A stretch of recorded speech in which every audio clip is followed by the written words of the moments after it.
WrestleMania Night 1 last night, like overall, we'll just like 5 minutes or so, just go through quickly. Like, what did you think of it in general? Like, how did you enjoy the show? Overall, I didn't think it was like, oh my god, greatest WrestleMania ever, but I wasn't really bothered by much on it either. It was just a good show, in my opinion. Like, I just enjoyed sitting there. It was really casual. Like, I didn't stay up and watch it live because I was exhausted last night. So I watched it this morning, but I hadn't seen any spoilers. I hadn't even looked at my phone. I just woke up and went and put the network on. And yeah, it was all right. I enjoyed it. I agree. Like, it was fine as a card. Like, I think what was really special about it, with it being the first show back after so long, like, it did feel really special. And with obviously we've been in the Thunderdome for quite some time, so like the change of scenery, being in the stadium, like the set looked fantastic with all that pyro as well, and like that giant screen going across the like the top of the stadium. Like, I thought the setup was great. Yeah, true. The one thing I do want to throw a mention out to, because I was just about to say the best thing about not watching it live was that I got to skip through a lot of the nonsense. Like I didn't listen to America the Beautiful. But I'll tell you one thing I did stop for, and I'm glad I found them all, was the off-the-cuff time filler promos where talent were just told, go and cut an interview. There's no script because we haven't prepared anything for this. And it was interesting because, you know, for all that Vince likes to micromanage everything down to the letter, when they let go off script, most of them did quite well. Like, they're perfectly capable. And I enjoyed a lot of that stuff. Definitely. Some weren't great, but some were good. You did notice, like, the people who were giving the interviews, though, they were, like, the people who have been around for many years, like, the trusted hands, like... Yeah. No Kalisto doing his Luther things. If Kalisto had a promo segment on WrestleMania, that'd just be weird anyway. Like, let's be honest, scripted or not. You know, I watched SmackDown for the first time in a month or something, and I saw Kalisto was in the not Lucha Battle Royal. He was in the Andre Battle Royal with the other Lucha House Party, and they were like, "Oh, these guys used to be a team," and I was like, "What? They're not a team anymore." Like, apparently, Kalisto's no longer in that. He's no longer invited to the party. Storyline, Kalisto was like getting a bit egotistical or something and get a bit big for his boots, so they had a bit of a fallout. And then I didn't watch SmackDown for a few weeks, and then when I came back to watching it live, when I got because I only really watch it because I work nights, so it's just something to do on a Friday night. And when I came back to it, I only just realised when that battle royal was taking place that I hadn't seen the Lucha House Party since I came back. They just vanished. So I was like, oh yeah, they exist. But yeah, they had a thing towards the end of last year. So last night we started off then we got a title match to get us underway. Lashley retaining against Drew, which I think was a big surprise. I think a lot of people expected Drew to finally win the title in front of the big crowd. But why don't we start tonight then with another title match? So we'll go ahead with Asuka versus Rhea.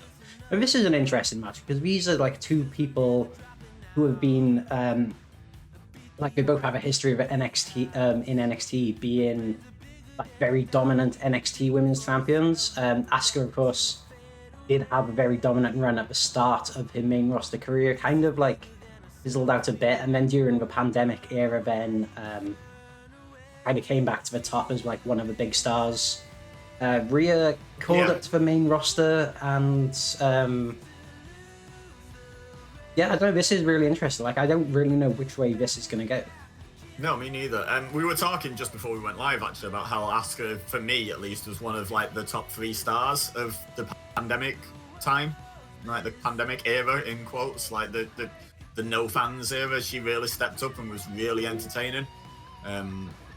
So yeah, I was a big fan of Asuka for this last year or so. So yeah, and I'm a big fan of Rhea as well. They both have the thing in common as well of having a lot of momentum and then getting derailed slightly by Charlotte at WrestleMania. Yeah, and I guess like Rhea's story kind of mimics Drew's in a bit, in that like it felt like with Rhea's match against Charlotte as well as Drew last year. We were both going to have that big WrestleMania moment, and then kind of for both of them... I mean, I know Drew won the title still, but for both of them, that Mania moment like kind of didn't happen. So I wonder. And again, like last night, we didn't see it for Drew. I wonder if tonight we could see it for Rhea. Yeah, maybe. Yeah, it's interesting as well because she seems to be the heel in this. Like, it's not really babyface because after the not the title match, but the match with Shayna and Nia, Rhea was at the end attacked Asuka, didn't she, and cost them the match. So she's kind of the heel in this, but I don't know how much of a heel reaction she's going to get because she's pretty popular, Rhea Ripley. Well, let's see what the fans in the Fire Pro Arena, how they respond to this, because we got the match set up. Oh no, wait, what? The Fire Pro Dome. Oh wait, hold on, this isn't right. What's going on? Let me go back here. There's some more technical issues. Bear with me a second. The capture card has like froze. Oh, okay, fair enough. So what do I need to? Yeah, well, while you're fixing... Oh, there we go. Oh, there we go. I was going to say, I didn't even do anything. It just kind of fixed I was just going itself. to ask a quick question, actually, an opinion of yours. Had the pandemic not happened and had last year's WrestleMania taken place in front of a crowd, do you think Rhea would have beaten Charlotte? Oh, that's an interesting one. I think... Because I don't think the Drew Brock result was changed purely because Brock was probably disappearing for a bit anyway. So I think that's why they stuck with Drew winning, because they were like, well, we don't have to re-sign Brock while we're not taking any revenue. We can just leave him at home and bring him back once we're back to normal. So we'll keep the Drew plan. But I sort of have an inkling that they wanted to have Rhea beat Charlotte. But then when the pandemic thing happened, they were like, well, this is an opportunity to mix things up in it. Let's stick Charlotte in NXT for a bit. Yeah, it's a really confusing one because I think that caught a lot of people off guard. Like, I know Charlotte got, I think a lot of people thought this was an upset a few years back when Charlotte beat Asuka, but I kind of, predicted that. I thought that was what was going to happen. I don't think anyone thought Charlotte would have beaten Rhea. So, I don't know whether that was changed or whether that was. I mean, I can only assume that they wanted her to have like a proper WrestleMania moment. So like, that's why I kind of see her winning this. But that is a really interesting one. You're never really sure with WWE and Charlotte. They're so high on her. Yeah, I mean, and I know. like rightly so because she is like amazing.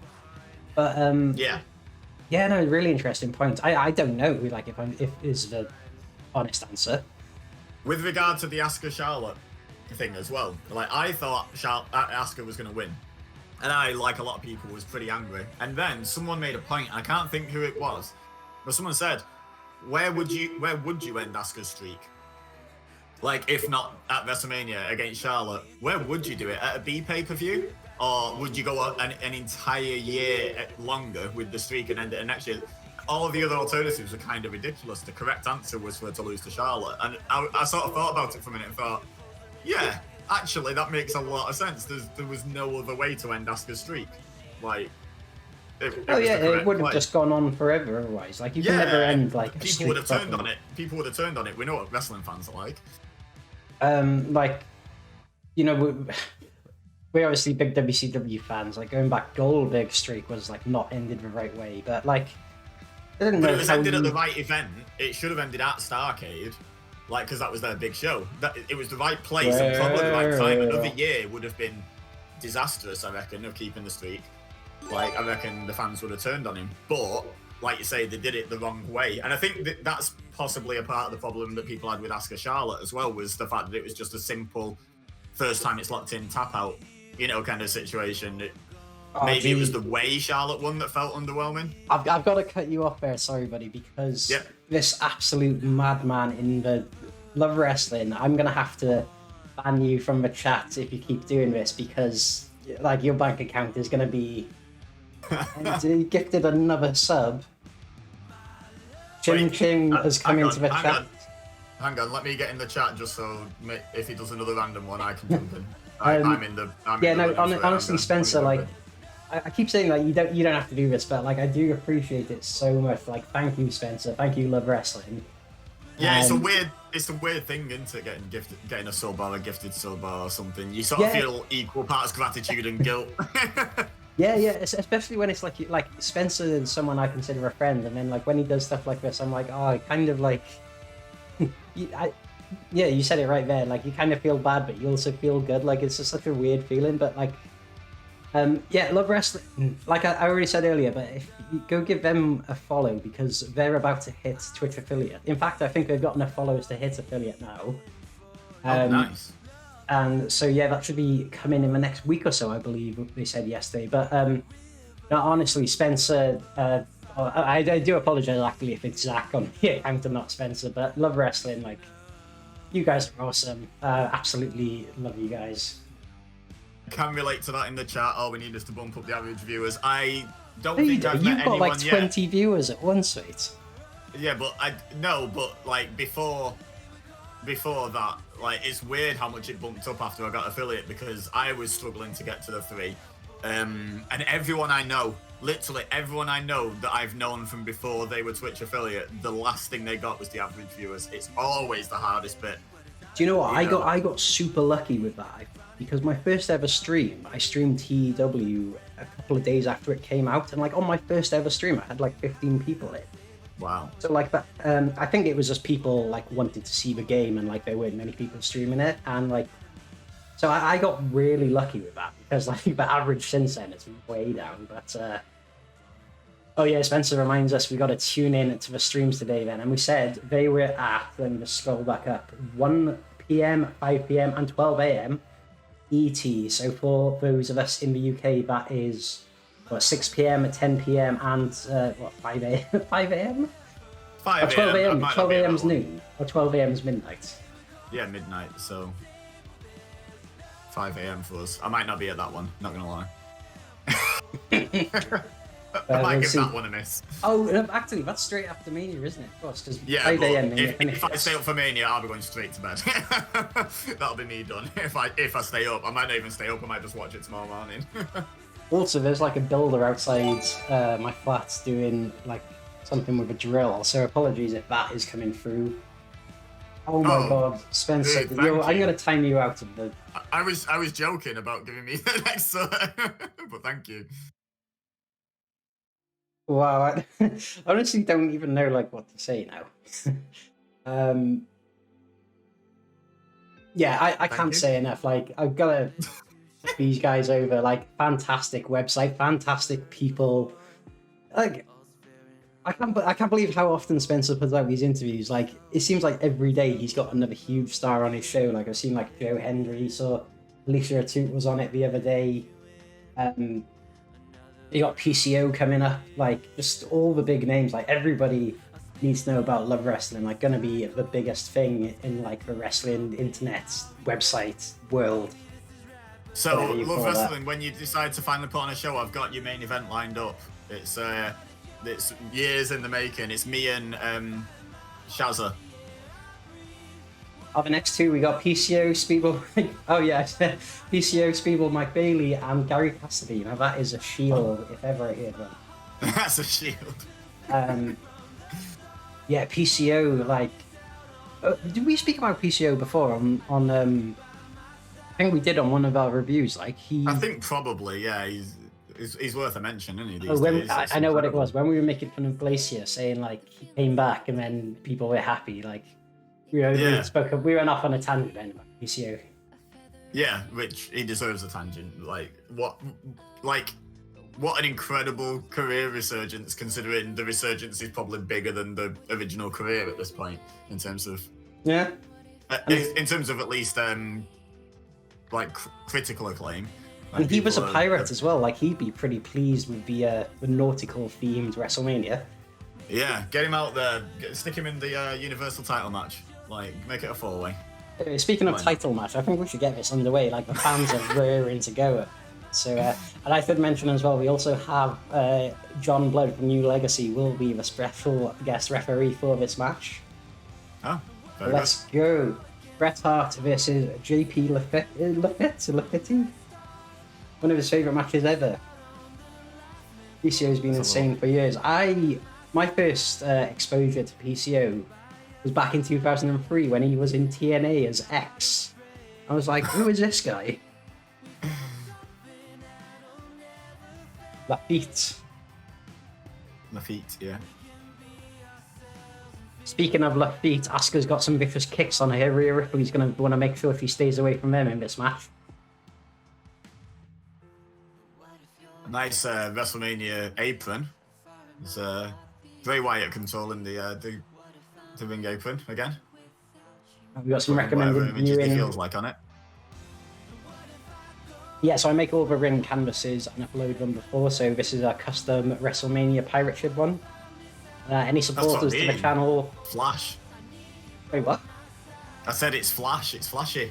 No plain white aprons here, or canvases. No, you see, this is going to be an absolute bloodbath, and when the blood starts dripping off of the crimson mask dripping down their faces, you're not going to be able to see it on the ring mat. Yeah, they better just bleed on the WrestleMania logo, like, in between the letters. So go on then, Reese. Need a one-word answer from you. Who's winning? I think Rhea. I think it's hard to look past it, but it's also like weird because it doesn't. I don't know. I'll go. I know, just double back. I'll go Asuka, because I can kind of justify either. So you go Rhea, I'll go Asuka. Spencer's got a good point. He says Io Shirai is bound to turn up on Raw tomorrow night, which, you know, that could happen. But Io could easily just challenge Rhea with their history in NXT as well. Like, yeah. That could happen no matter who wins. So the reason why, you know about WWE maths, don't you, Reese? You know the formula for WWE. Rhea Ripley won this feud on the Go Home show, so she loses on the pay-per-view. So that's why I'm going with Asuka. Yeah, the old formula, the old equation there. Yeah, the old formula. Whoever stands tall on Raw loses at the pay-per-view. Like, that's factual. It's not even up for debate, that. Oh, so Chim Ching says, also, sorry, buddy, I didn't mean to ignore your message earlier. I just kind of got distracted because Spencer was being too generous. But it said AJ Styles has won, the only person to win the Grand Slam in that order, I think he said. And also, Bad Bunny, like, let's speak about him a second because he was fantastic.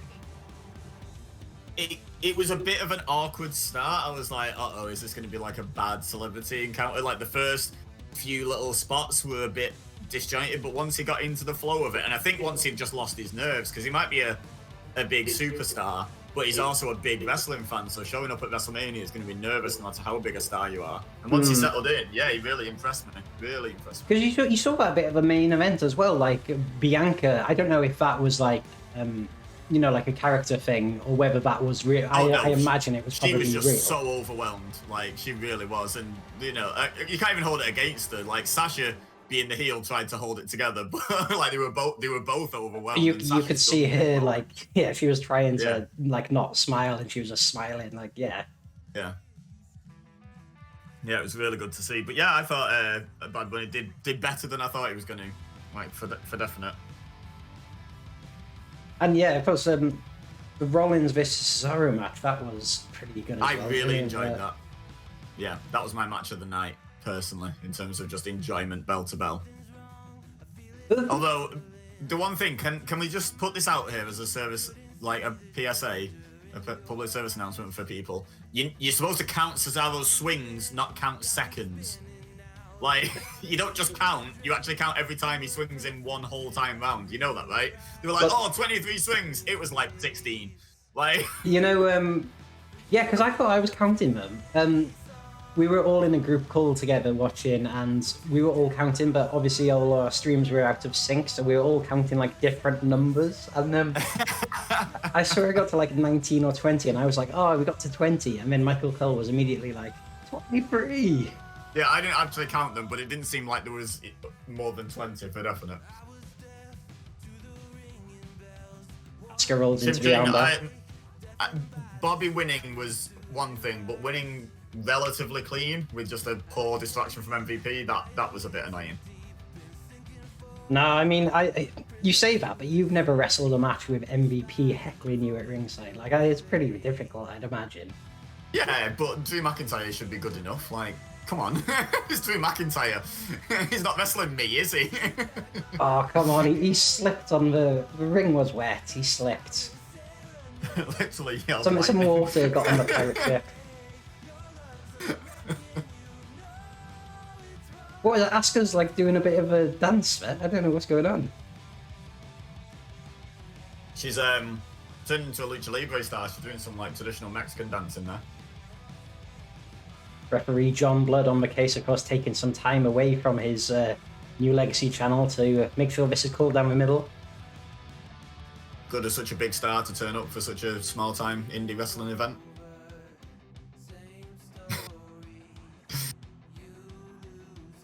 Armbar! Sorry, had to.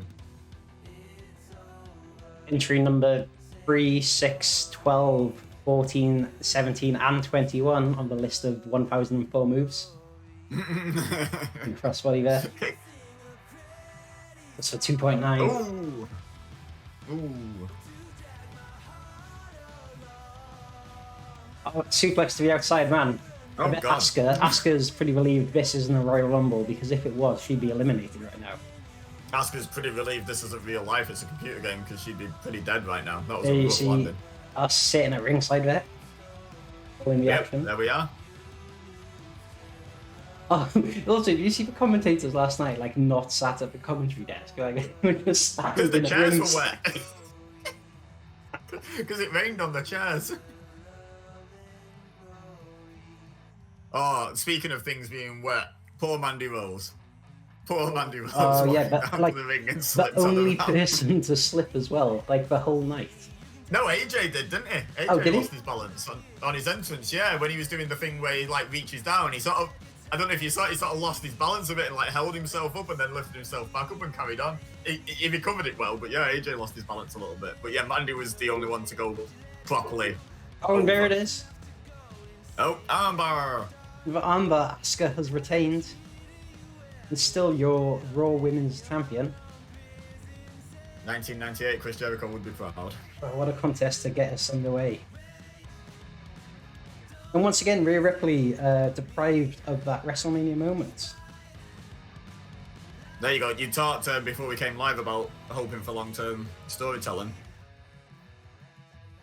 Maybe that's Rhea's. Maybe Rhea can do everything except win at WrestleMania. Oof. I mean, Who but do I then, yeah, want winning? I think you dismissed that yourself by saying they haven't even written Raw tomorrow. Yeah, yeah. Jim Ching asking who do we want to win the main event? Who do I want who do you to want win? to win? Honestly, and this is madness, Roman Reigns.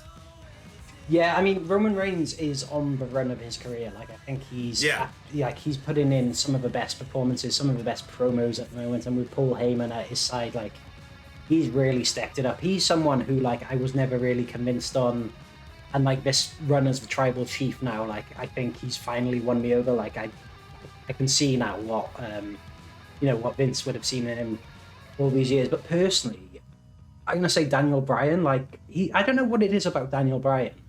I was watching SmackDown the other day, and he was kind of that promo, and I was like, I don't know what it is about this guy, but, like, I can't help but just, like, want to get behind him, want to cheer for him. Like, there's something about him. Yeah. Yeah, he's great.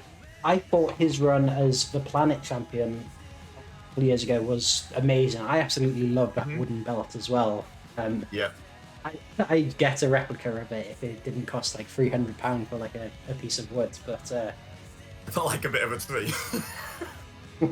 and also it'd probably be counterintuitive, wouldn't it? Like cutting a tree down to.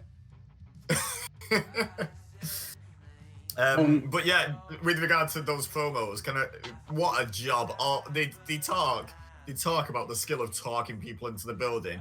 Oh my God, Daniel Bryan came out and cut a hell of a promo to open SmackDown. Then Edge blew him out of the water, and then Roman Reigns closed the show with just, again, excellent stuff. Like, talk about talking people into the building. I don't know how many people were already thinking of skipping WrestleMania and changed their mind after that, but they must have done, because they were 3 amazing promos. Yeah, it's definitely, like, we've spoken a lot about some of these matches not having a great build. This build for this match, though, I mean, it's amazing. Like, even the stuff that hasn't been told through the story, but, like, the stuff like in between the lines. Like all three of these people have had to like give up and walk away from wrestling only to make a comeback. Like Daniel Bryan had to retire. I know the answer to Chim's question. Do you? What's that? Sorry, who are the only two people? Do you know the answer to Chim's question? I do. I definitely know this, 100%. Oh yeah, so you say one, I'll say the other. Well, do you want the easy one from last night, or do you want the older one, which I was live at? In fact, I'm taking that one because I was live at the show. Nicholas. Yeah, and Big Omos last night. Yeah. By the way, that match was really fun. I really liked that story. And can I just say, Xavier Woods interrupting the commentators talking about tag team wrestling to explain out loud why he was doing what he was doing was just an absolute highlight. That was so good when he had AJ in a chin lock and he's like, I'm cutting off the ring. This is tag team wrestling. Oh, I was like, this is amazing. We are effectively cutting the ring in half. I know, right? I was like, I've made no secret of the fact that Xavier Woods is my favourite New Day member, and that's why. He's just absolutely brilliant. I love him. But do you know what was, I thought was kind of strange about that? Is that, you know, like WWE, the faces are always on the left. Yeah. Faces are always in that top left corner, facing the hard cam. And heels are always on the right, like facing away from the cam, so you see the back of the heel's head. This was so weird, because obviously Omos was the showcase of a match. Like, they wanted all the focus on him. So, like, AJ and Omos were in the face corner, and New Day were in the heel corner, and even, like, New Day were acting like a bit like a... Yeah, the New Day fought the heel match. Yeah, it was really interesting, though, because they didn't fight it as heels. They fought it as smart faces. They didn't come across as heels at any point, despite the fact they fought the heel side of the match. It was weird. It was because, really you know, good, really clever. That trope of, like, you know, the big, the hot tag to the face who comes in and clears up, like, that was going to be Omos, right? So... Yeah, like, really bizarre. Omos, I think, is one of the people, like, he's so over, even though he's only had his debut. Like, the fans absolutely love him. Oh, I was popping when New Day were bouncing off him. I was like, that's amazing. That's so good. That's not a no-sell. That's like a complete dismissal. It's like next level no-selling. I think, like, so compare him to someone else who is also the same size. So, like, compare him to Great Khali. He moves better than Great Khali. He's got tons more charisma than Great Khali. Yeah, exactly. Like, I think this guy's got a lot of potential. Yeah, 100%. Yeah, he's already like 100 times the wrestler Great Khali ever was, and he's had one match where he barely moved. So Chim Ching wants to know about the tag match, the gauntlet. I like to try and stay positive about wrestling, so should we just not talk about that one? I will say, though... That was pretty pants, wasn't it? Let's be honest, it was pretty pants. But I was so impressed with the Riot Squad, though. Although, there's one thing I did notice. There's a team who wrestle at my local indie, CCK, Chris Brooks, and Kid Like Us. They do, like, these awesome tag team moves, and I'm pretty sure Ruby Riot is friends with them. I know she's definitely friends with Mark Andrews, who books the promotion. So, like, if they're not, like, friends, they're friends of friends. They definitely are aware of each other, is what I'm trying to say. And me and my friends were watching it last night, and we were like, yeah, she's definitely seen some tapes of CCK, because she's, like, not necessarily, like, stealing the moves, but, like, it's a lot of, like, very similar moves, like, very inspired. The same, like, the senton onto the knees is, like, their finisher. Right. But, like, you know, that's not a bad thing at all, because, like, CCK are, like, an amazing tag team, and to see, like, the Riot Squad busting out some of their moves, like, for us, because they're just, like, a team at our local indie, like, it was awesome. But, yeah, but I can't get my head around why Tamina and Natalya won this match. Like, I don't want to say anything bad about Natalya especially if Spencer is still about in the chat, so I can't say anything bad about a Canadian. But I love Natalya, but I don't love Tamina, and I don't love this insistence on putting Tamina against Nia. Like, who cares? Just give up. No one cares about two immobile, large people sort of standing, staring at each other. No one cares. Just pack it in. It's so I would annoying. never dare badmouth a member of the Hart family when Love Wrestling's about. Anyways, we've got Tim Ching asking about the Orton versus the Fiend. So why don't we go ahead and talk about that match next?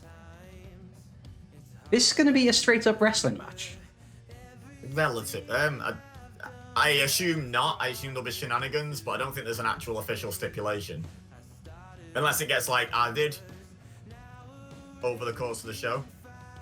You know, they did have a straight-up wrestling match at Mania 33, but even that ended up not really being a, you know, like a proper... Sorry, I've just seen Spencer's comment there. Yeah. We can say anything about Penny, count. that's fine, yeah. He's not a heart. Add an S to heart, and that's what he is. But yeah, no, I don't think this will be a straight-up match. I think, like, you know, it's being billed as a match, but it's going to be some kind of, like... You remember when Orton went and burnt down the Wyatt Swamp Compact? The ring maggots, yeah. Yeah, bring all that back. Bring back... that was the coolest thing ever. I can't believe the Firefly Inferno match was a thing that happened. Like, that was bonkers thinking about it. If you think about it, isn't it weird how, like, that was just ahead of its time? It wasn't very well done, Well, but it was a couple of months match ago. like that, it was, like, ahead of its time, because, like, a few years later, suddenly, like, everyone's clamoring for more. The maggot thing. I thought you were on about the Firefly Funhouse. No, not the Firefly Funhouse, the Inferno match. Yeah, no, not the Inferno match, the one in Bray Wyatt's house. With these two, after the WrestleMania match. I thought you were talking about that one. Sorry, I got the wrong one. What? Okay, I'm not gonna, like, linger on this, but there's a couple... Everyone in chat is on Team Tamina, and I'm just like, I don't get it. I've never seen an appeal in Tamina. She's just... Justice for Tamina, though. I mean, she's had... She's just big and there for people to beat on a B pay-per-view when they've got some time to waste until they get into the next proper feud. Well, that's all she's there for. She's had her whole gimmick. Her whole gimmick has been stolen by Braun Strowman because it used to be choo-choo all aboard the Tamina train. Now the Strowman Express is did it actually? Headed to that station. Like, ladies and gentlemen, we apologise. The Tamina train has been delayed. Oh, I wish it was delayed. Delayed from not getting to the show. I thought that couldn't possibly be the end of the match because I thought like the Bellas were going to come out and win because you know in the Bellas in their Hall of Fame induction they had there was a one more match chant for some yeah reason. And there wasn't a crowd so WWE have piped that in so like there's definitely like something in the works there but oh, they piped in a one more match chant to someone who I'm sorry would not have had a one more match chant. I think it like are they going to get involved in the match tonight somehow? Oh, I hope not. I mean, I don't even have anything against the Bellas, especially Nikki. Nikki worked really hard and improved massively over her career. I'll give her that. Brie, not so much.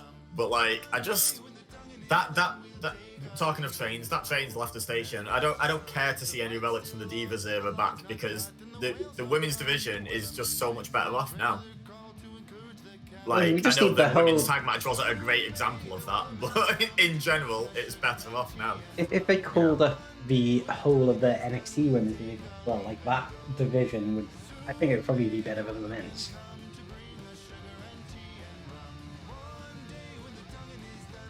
We got some talk here, the House of Horrors match as well, and yeah, Batista not going in this year, but I've got no doubt we will see him in again at some point in the future. They said it was because he wanted to be in front of the crowd, but like I imagine he's probably like filming something for Marvel.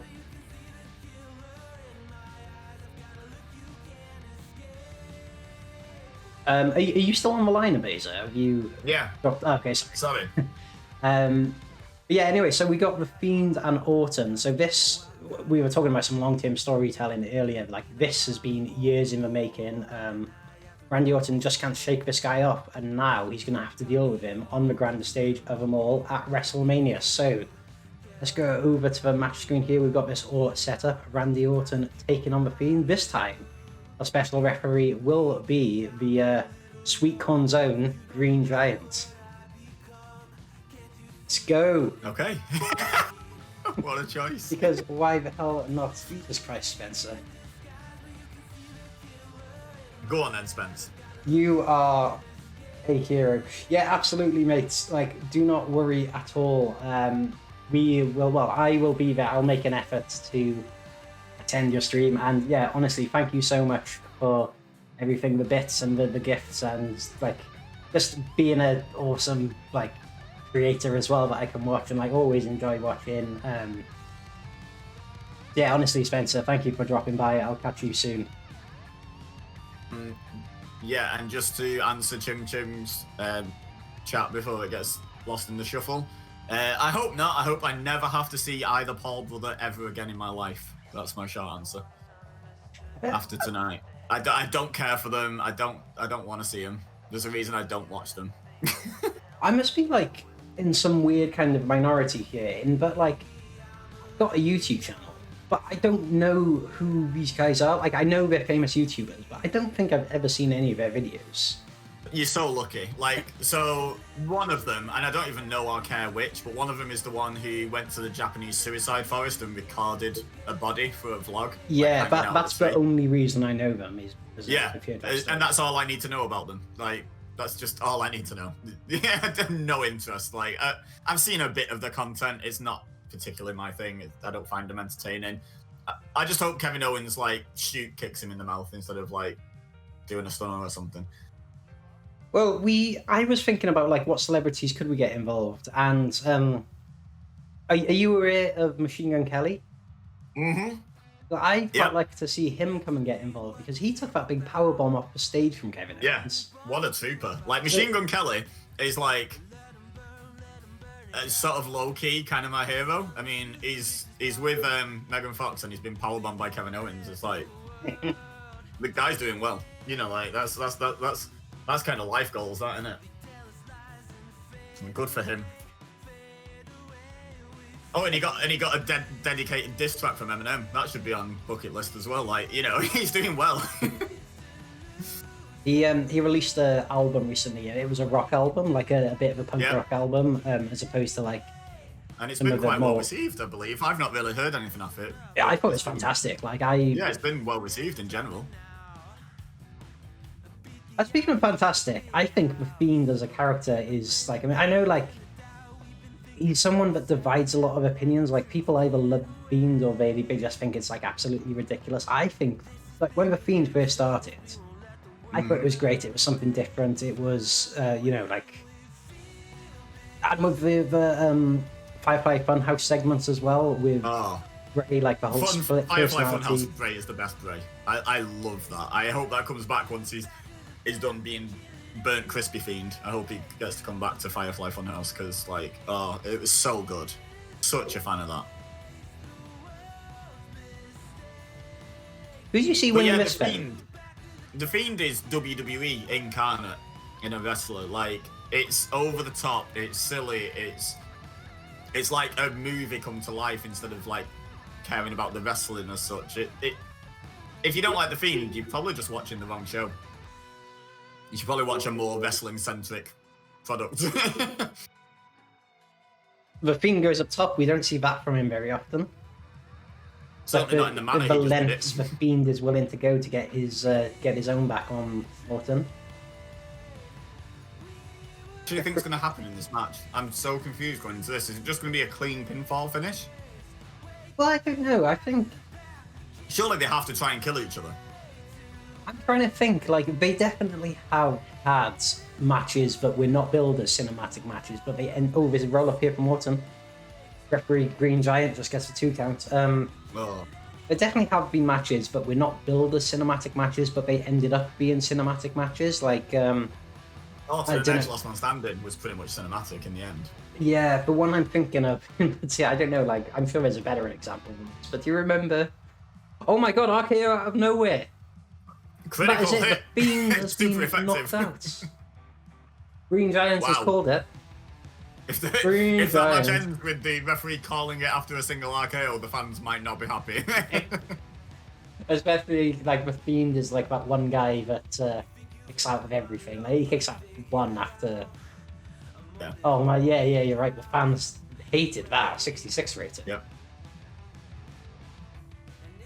Yeah, what was I saying? The Street Profits versus the Viking Raiders was the match.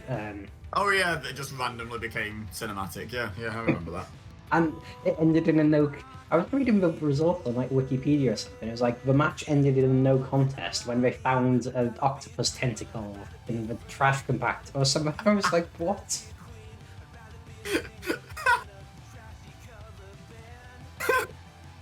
This has been a weird era for wrestling, hasn't it?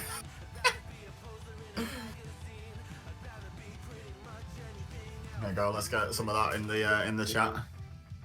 Oh, you got an octopus emoji. Where did you get that from? It's just a normal Twitch emoji. Okay. Can we get some of these in the chats? Some excellent emotes in the chat there. Don't know who that guy is, but his emotes are pretty great. He seems pretty sus. So I don't know, what match do you want to do next? We were just talking about the Sami KO match, so should we go ahead and maybe like preview this one next? And as a bonus, can we do like Logan Paul versus, I don't know, a real great white shark or something? I can get like. Don't ask me why. For some reason, there wasn't a Logan Paul creator wrestler, so we might. I'm devastated. I'm so sad. Honestly, like, here's how deep my dislike of Logan Paul goes, because there's not many people I would say this about in terms of that sphere. If Logan Paul DM'd me on Twitter and was like, hey, want a collab? I reckon it'd help your channel out. I'd be like, no, I'm good, mate. I'll grow myself slowly. Like, any other creator of that size, obviously you'd jump on it, but him or Jake Paul, I'd be like, no, you're good. You're good. Well, if we're talking about... I care not for your fan base, thank you. If we're talking about other YouTubers, what do you think about... Do you know Mr. Beast? Oh, yes. Yes, I know Mr. Beast. I only discovered him the other day. Like, he's another person. Like, I somehow have managed to have a YouTube channel, but, like, don't know any famous YouTubers.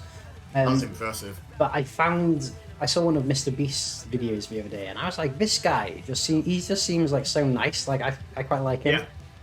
Yeah, Mr. Beast seems like a top guy. Like, an absolute top. I don't know where he got his initial deals from, like his initial sponsorships, where he could start a channel doing stuff like that. But is that what he does? Yeah, so his first few big money giveaways were just like sponsors paid him 10 grand to do a 10 grand giveaway video, and he just thought of a creative way of doing it. Like, it wasn't his money.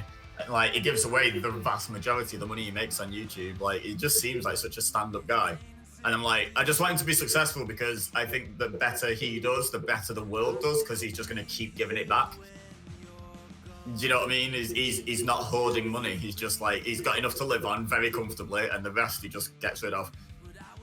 And it's just great. I mean, if you want a recommendation, there's a video he does where he orders a pizza and he ropes the delivery guy into it's like an empty house, like completely empty, that the guy delivers to, and he's like, oh, can you help us? Like, we want a bit of input. And he drags this guy down to like America's version of IKEA, and this guy's picking out like all these, like, he's picking out couches and stuff. What, and he sneakily gets this pizza delivery guy to just pick everything for the house. Like, they're constantly getting hints from him of what he likes and stuff, and all his friends are doing it, and they're just behind his back buying all the stuff that he points out that he thinks would be good. They decorate the house, and then they just give him the keys and go, there you go, it's yours. And this guy just, like, he was just doing these random lads a favor and thought it'd be a bit of a laugh to help them make this weird YouTube video. And then, because it was when Mr. Beast wasn't as well known, and then he just gave him the house. And this guy just, like... Oh, not just for furniture, like the whole house. Like, it was like... No, gave him the house. Yeah, he put all the stuff that the guy chose in the house, and then gave him the house. Yeah, and it was just like, wow, imagine. Like, because the pizza guy chose to be a good guy and help out these people that asked him for help, and he got a house out of it. It's like, wow. So good. That is impressive. Yeah. Speaking of good... sold on him from that. Speaking of good guys... Some of them are a bit... Yeah, some of his videos are a bit exploitative. Like, hey, there's $100 grand prize, but you have to stand in this pool of jelly until everyone else gets out or something. And it's just like, just making people compete for money, like, in uncomfortable ways. But some of them are really wholesome as well. And I'm like, I can take the entertainingly exploitative ones at the, if that means we get the wholesome ones. Like, there was one where he went and bought literally a whole supermarket. He bought every item in a supermarket and then just went and gave it to like a soup kitchen. Just gave all the food from a supermarket. How would to a you even kitchen. do that? I guess like you wouldn't like. Oh, he had loads of friends. He had like vans full of people. All right, you didn't like just going around shopping everything. They literally ran everything through the tills as well.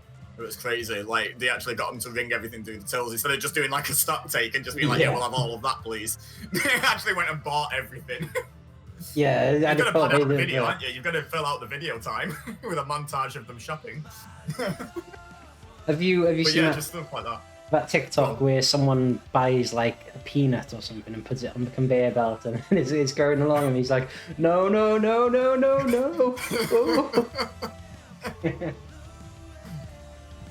But yeah, in conclusion, Mr. Beast would have been a much better fit for this than Logan Paul. Put him on Kevin Owens' side and have him give a random kid at ringside, like... That would be awesome when Logan Paul is like starts grand. helping out Sami Zayn and then like we get a run-in from Mr. Beast. Yeah. He just runs in and pays Logan Paul to give up his YouTube channel forever. So there's going to be no Logan Paul. I've tried to find like another YouTuber, so I've got the Randy Savage referee from OSW. I was trying to think, are any of these other ones? I mean, John Blood is a YouTuber, but we've already had him once. Any other? Can we have the opposite? Can we have the opposite of Logan Paul? Can we have someone really wholesome? Can we have Brody Lee Jr.? I saw him on the list. Like -1 being involved in AEW is super wholesome. So can we just have the opposite of Logan Paul, which is not wholesome? There he is. Yeah. So That's my vote. we have Sami Zayn versus Kevin Owens, and Brody Lee Jr. is the referee for some reason. That's I gave my reason, right? Perfect. Who's the opposite of Logan Paul? Anyway, let's get into this. Let's get ready to rumble. So yeah, we were speaking about like wholesome guys, Brody Lee Jr., Mr. Beast. I think like both Kevin Owens and Sami Zayn are pretty wholesome in their own right. Like, yeah, Kevin Owens is if you rate them all as humans, Kevin Owens is probably my favorite wrestler ever. Just as a human being, he just seems great. Do you know what I mean? Like, he just seems like he's such a family man, but he's got time for the fans, and he supports like smaller wrestlers still and stuff. Like he quite often, he's like WWE.com exclusive or network exclusive backstage interviews. He's got some indie wrestler shirt on or something for it, and I'm just like, what a guy, like just. He's not trying to sell his own merch. He's got enough money. He's like, hey, buy this guy's shirt. This is a cool shirt. And I love it. And yeah, Sami Zayn seems to be up there as well. The other thing is I find Sami Zayn's on-screen character a lot more annoying than Kevin Owens, even when he's a face. So that's why I put Owens as my top one. well, look, Brody is he's maxed up. Of course, he is the Maxed up, yep. Is he a member or is he the leader now of the Dark Order? I don't know, but he's been hitting the gym as well. And the torture rack as well. He's grown a lot about a taller than foot. I remember him being. They grow up so fast these days. I know, right? Only last Wednesday, he was like half the height. But yeah, can you think of anyone more wholesome in wrestling than Kevin Owens? Like, as an outer character? I'm trying to think of someone I prefer as a human being to Kevin Owens. I can't think of any, but like, I mean, it's one of those things. It's like you don't always know. Like, I didn't know that Brody Lee was such like a wholesome person. Yeah, that's true. Until I know a good one. Keith Lee. Keith Lee is exactly his on-screen character, like by all accounts. He's just nice guy. Yeah, he seems like someone that definitely handles himself a certain way, and seems like very respectful and like that. I agree. Yeah. Who's his fame actor? Speaking of Keith Lee, he's not on WrestleMania, which like is a big surprise. Yeah, I think there's like I think he's confirmed on Twitter there's like a bit of an injury niggling away in the background or something, because like he wasn't even in the SmackDown Battle Royal or something, and you'd think if they just didn't care about him, they'd just have shoved him in that. So I don't think it's that. Yeah.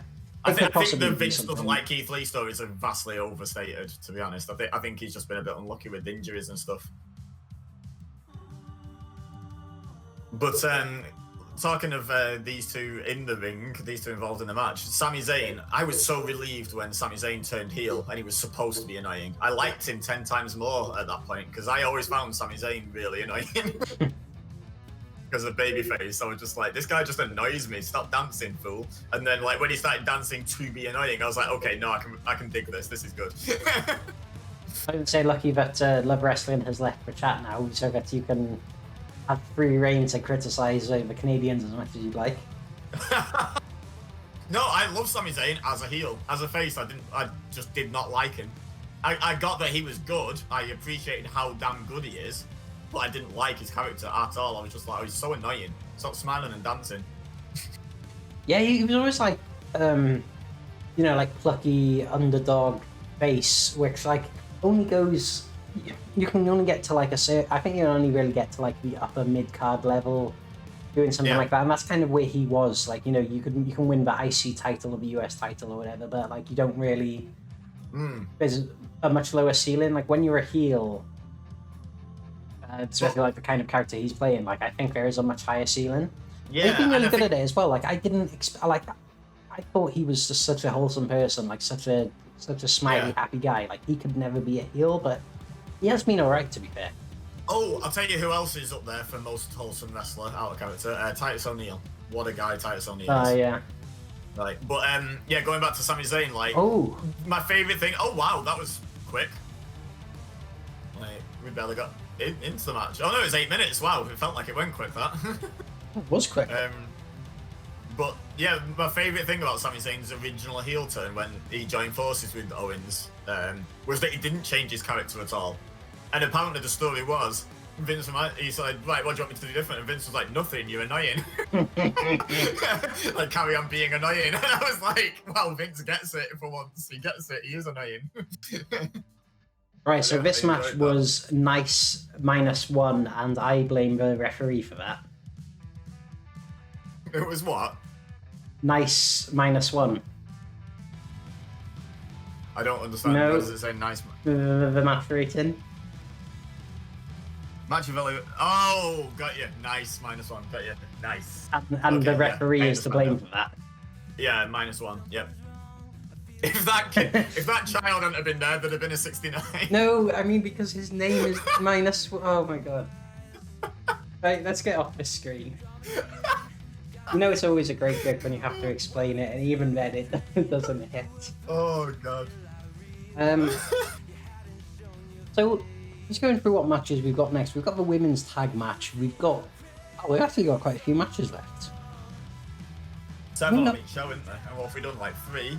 Have we done? I thought we'd done more. Maybe 4. we've just been talking a bit between. I thought we were about halfway through. We've got. We did the women to start.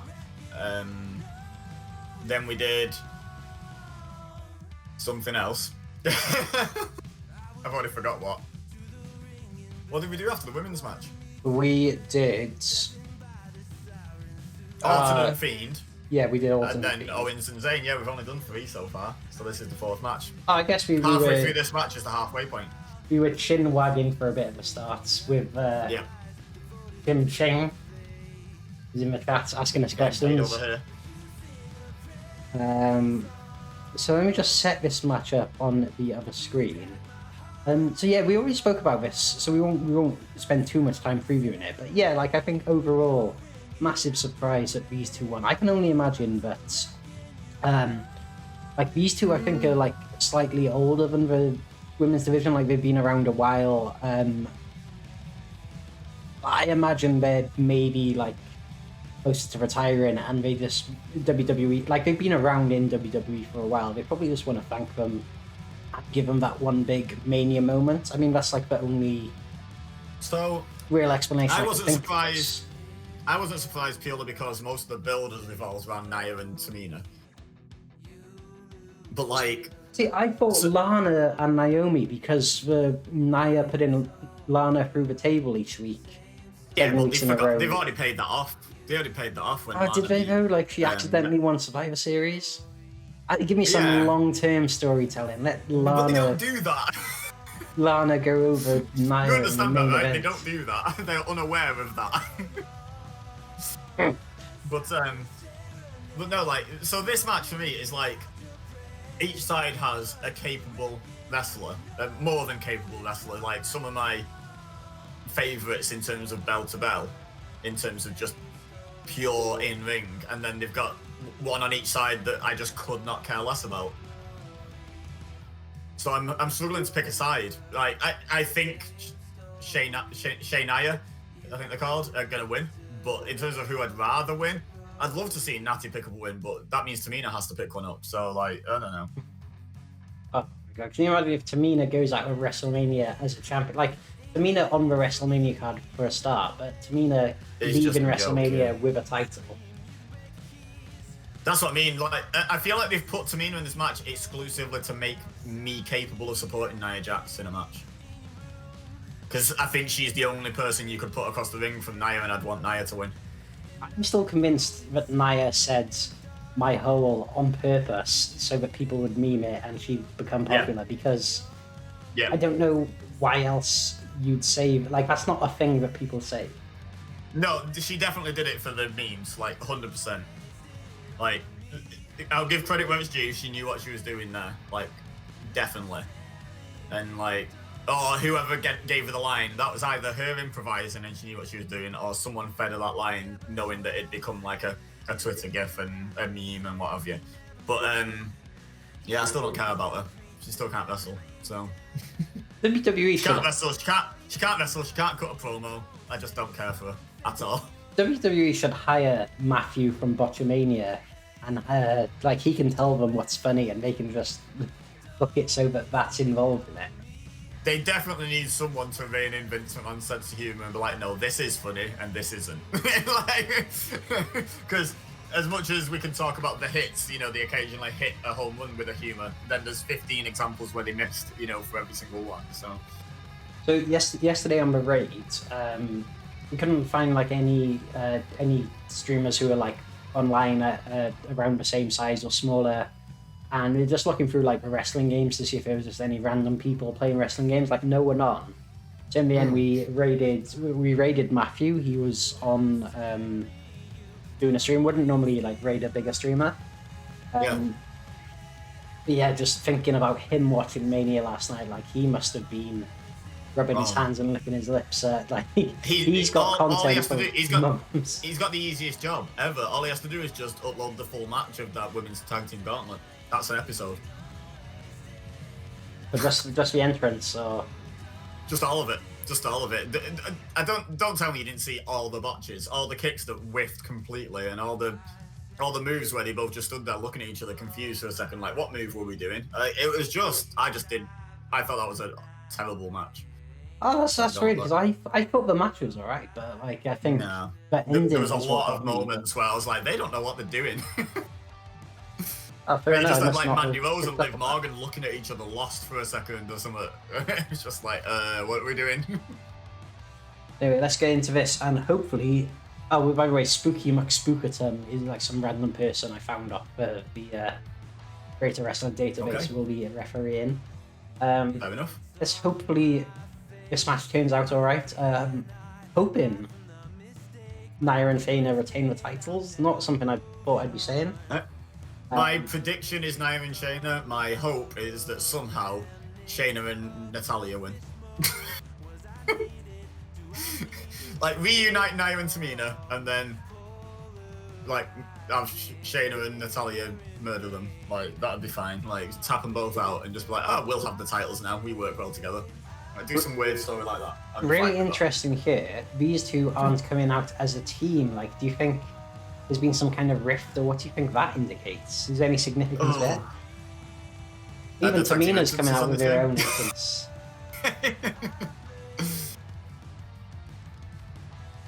It's weird because none of these really feel like teams. They're just like two teams of individuals.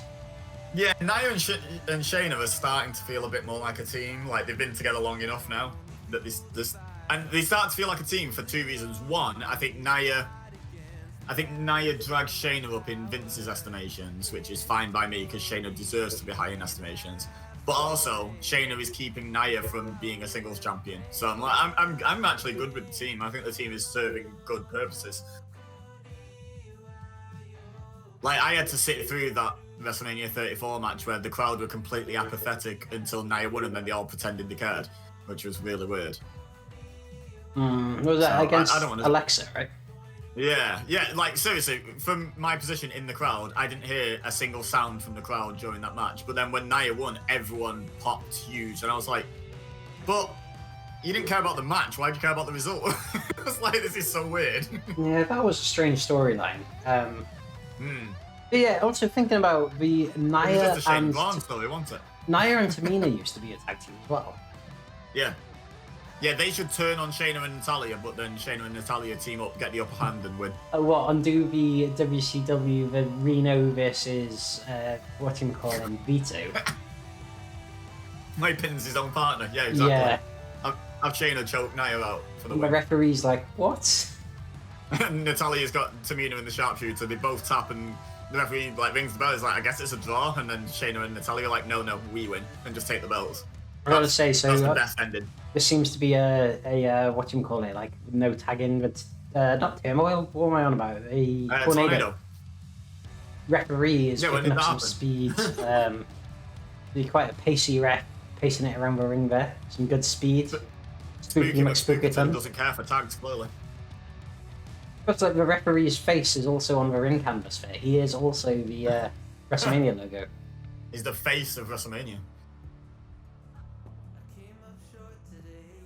He's the face that runs the place and he doesn't care for tags. Speaking of the face that runs the place, are we genuinely going to get a WrestleMania without a John Cena appearance? Like, not even a video call? Yeah, I don't know. Because, like, he's flat out said he cannot physically be there because he's filming in Canada, I believe, and with the travel restrictions, he can't take 4 weeks out of his schedule to do two-week quarantines. I know he was away for quite some time. He did live in China for a bit, didn't he? Yeah, he was filming something out there, wasn't he, for a while. I think it's Canada he's filming in, though. I'm sure I saw something from him that said that. But, like, not even as, like, a Zoom call or something. Like, surely Cena has to feature on WrestleMania. Yeah, although I'd imagine, like, they may not need it. Like, they've got quite a lot of legends there, with it being, like, with the double Hall of Fame class. Like, they've got the NWO if they need them. They've got, I don't know, who else? JBL. It's not even about needing him, though. It's just, it feels wrong after so many years to have a WrestleMania without him. What if he features in the... What if he's the projection on the canvas for the Bray Wyatt-Randy Orton match? Just send out JBL. They've got the same haircut now, anyway. Yeah, true. No, just have Cena appear via Zoom call, but on the canvas, like, projected onto the canvas. And he can, like, read out his motivational tweets. And that's how you defeat the Fiend. I mean, if I'm honest, I think Cena's been there the whole time. I don't know what you're on about.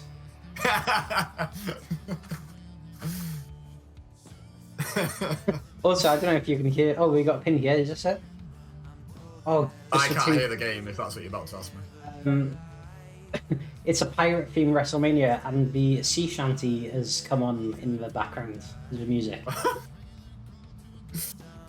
Classic. Oh, we didn't talk about it during the match. Do you think Kevin Owens is actually going to jump off the ship? I hope so. Well, I don't know. That it's a normal match, so when are they going to get the opportunity to? Like, they'll get counted out in the time it takes to climb a ship. I don't think so. That ship is too high. I think before, when they were on about like a smaller ship for Kairi Sane, I don't think they meant that massive ship. No, Kevin Owens has been steadfast in the fact that he's jumping off that ship. He's determined he's jumping off that ship. He might do something. That ship is too high. I can't see him jumping off the ship. I could see him going onto the ship and like jumping off the sail onto the deck or something, but not off the ship. I mean, that's about 50, 60 foot high.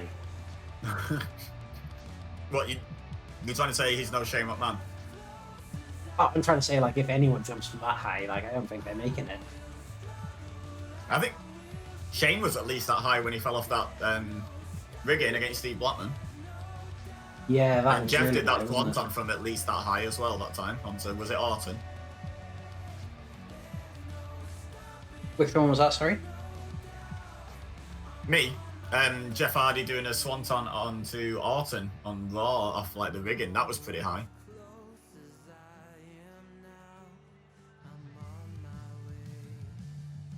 Hello, you there? Yeah. I'm just trying to think. I don't know that I remember. Oh, it was a good it was pre-leaving for TNA Jeff Hardy, I think. Alright, okay. We got the camel clutch here, the accolade. Shades of a young Rusev. Super kick back from Tamina. The double enziguri. Oh, yeah, that well-known double team here. move of Natalya and Tamina. Choo. The Tamina train is leaving. We have new women's tag team champions. I love how Shayna just did the suplex, lay there till the 3 count, then immediately got up. She just Austin Aries the finish. Yeah, okay, I'm only half annoyed because obviously one half is Tamina and one half is Natalya of that winning pair, so I'm only half annoyed. Just have 75 rating, like not too bad from the fans. We didn't mind that too much. Well, that's positive. So 25% is positive on Natalya winning, 25% is positive on Nia losing, and I guess the rest is 50-50 split on not caring or something. So you get 75%. Well, they're giving 100% to what? To Nia Jax, to Shayna, and to Natalya, and 0 to Tamina. Oh, that, yeah, maybe. I don't know, some people seem to like Nia Jax, I can't explain it, but some people seem to. We're just going ahead and setting up the next match. I don't think we'll preview this for too long, because to be honest, I don't think there's too much to say about. Like, there's not been, too much of a bit. I think, like, the main talking point here is Sheamus. We spoke about Orton earlier, and like him just having a great year. Like, Sheamus, you'd think like he'd be kind of at that stage in his career where he'd be looking to wind down a little bit, but he's doing the opposite. Like, he's putting in some of the best work of his career, I think.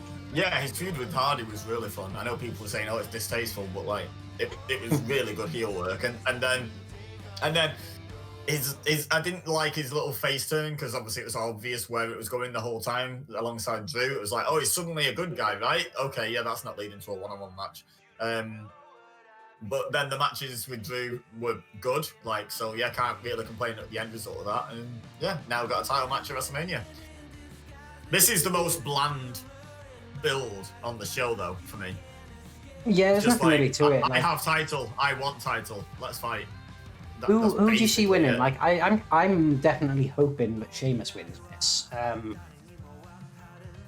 I think he kind of deserves it. I don't really know why they decided. I know people have personal issues with Matt Riddle, but I tend to only focus on the wrestling aspect, and I'd much rather Riddle wins just because, like you say, Sheamus is in that stage in his career. Does he need to be beating younger guys for titles? Is he not supposed to be there putting people over now? Is he not at that point? Yeah, although the thing is though, I think he's still good enough. I don't know that he can still have a world title run. Maybe he can, but I would like to see him have another title run while he still can. He definitely has held the US title at some point, right? I just can't think when it would have been. It would have been a while. I'm pretty sure he did.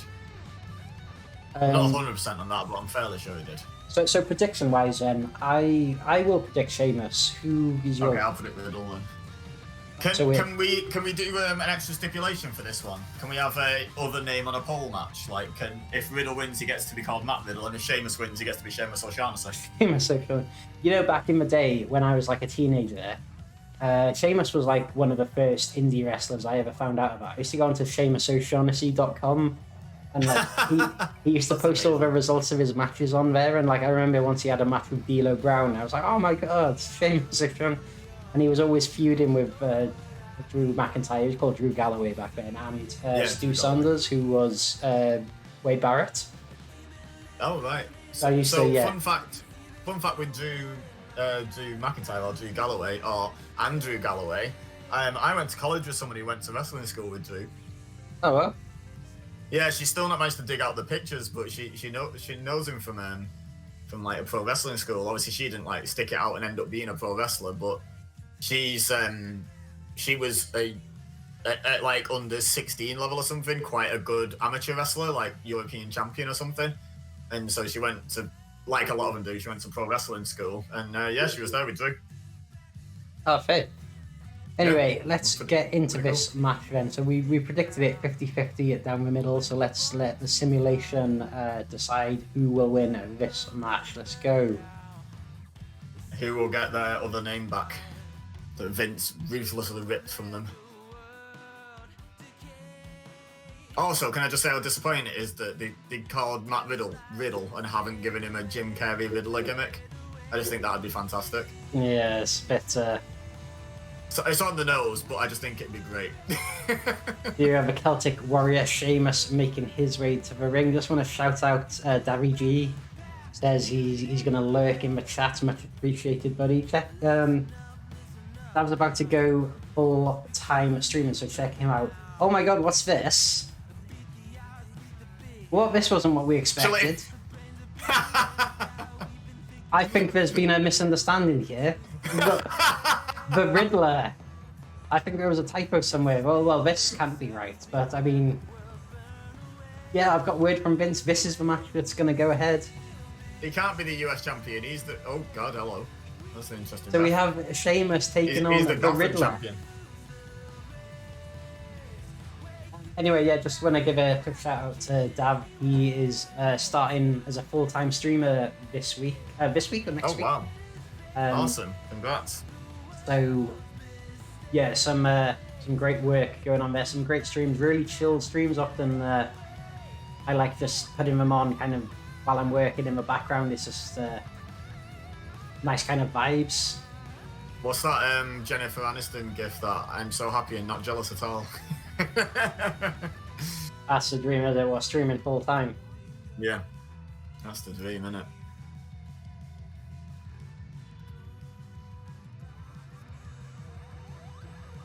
Oh, Riddler there with a... Oh, the Riddler seems to have some good wrestling prowess here, considering he's never wrestled a match before.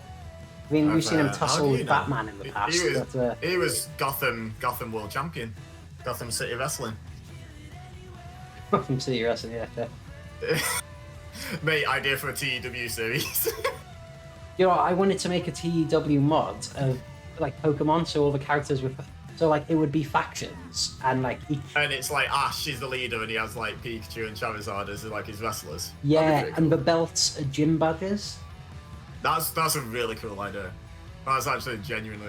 And I was going to say, speaking of, like, the Gotham thing, I think there is actually a mod where it's all, like, fan versus, so there's, like, a Marvel oh, no, referee's and there's a DC company. Oh, referee bump, ref bump, ref bump. Now Riddle can do some interference, either with or against the Riddler. Oh, you know, when the referee takes a bump, he is not getting back up anytime soon. What's he doing? I can't even figure out what's happening because he's like got such a weird shape. There you go, he's back up. I couldn't figure out exactly what he was selling there. He's a pretty hefty referee. I mean, referee would consider a career in ring, maybe. Yeah, I was gonna say, like, if this is a triple threat, I'd be putting money on the ref. Like, big boy. Yeah, have you seen many of the Batman films? Like, what's your favourites? So in order, my favourites are probably Dark Knight. Yeah, it has to be that. Dark Knight is like one of the greatest films of all time. Yeah. Then it's 1989 Batman, and then it's Dark Knight Rises. I would say I'm a top three. I think you've got to put Dark Knight, as you said. I'm a big fan of, you know, like the really early Batman. I think it's like 1966. I think. Mm-hmm. The one with Adam West. Like, I think, I don't know. There's just something so wacky about it. Like, it's not like Batman. Wasn't that a TV series though, not a movie? There was a movie as well. Oh right, I've never seen that. I'm not sure whether it was a movie that became a TV series or a TV series that became a movie, or whether they were completely separate and they just happened to have like the same actor playing Batman. Yeah. But yeah, no. So I think Dark Knight is by far the best Batman film, but I don't think that Heath Ledger is by far the best Joker. I think it's really close between him and Jack Nicholson. They're both so good in such different ways. So Jack Nicholson was the one. I think that's the one I've seen. That's the one from like the 90s, or the 89. It was 89, yeah. Right? Yeah. And he was just so good in such a different. Like Heath Ledger's Joker was so much darker. His was just like really sinister, but really campy with it, and it was just really entertaining.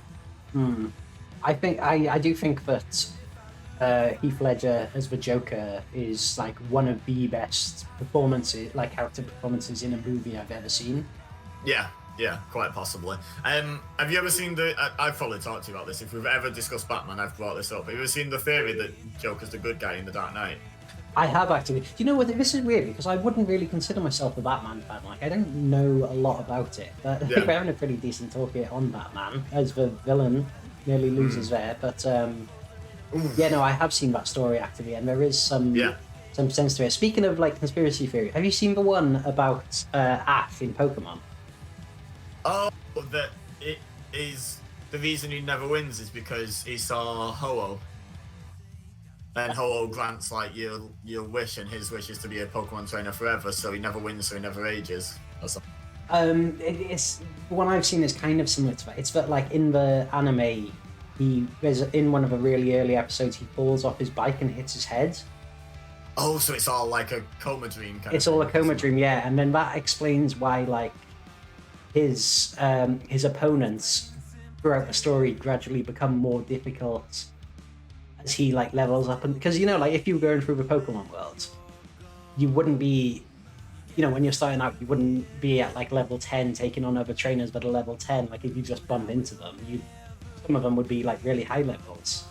Yeah, true. And also when he like goes from being ready for the Pokemon League in Kanto to wandering across to Johto, and he comes across Bug Catcher number 1 with his level 60 Pikachu, it probably wouldn't be a close battle.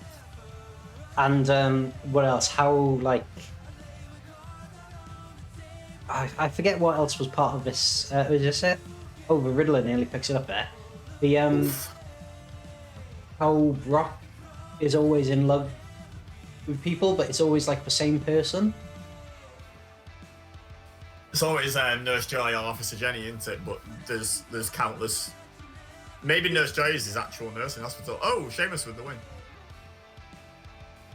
Your new United States champion. He's going to rename it the Irish Championship. The Island, yeah. Bang on 15 minutes as well. We went off on a bit of a tangent there, but no, very much enjoyable. The Riddler obviously not cut out for the wrestling ring. But Sheamus being the consummate professional, Vince said to him backstage, right, you got 15 minutes, go out there and put on a match. And he went, okay, boss, 15 minutes, 0 seconds, done. You know, I actually couldn't find a Riddler creator wrestler beforehand, so I had to make this myself. So I don't know if it looks a bit dodgy. Probably looks a bit more like Peter Pan. You made the Riddler just to not feature Matt Riddle on your stream. Maybe. It's a lot of effort to go to.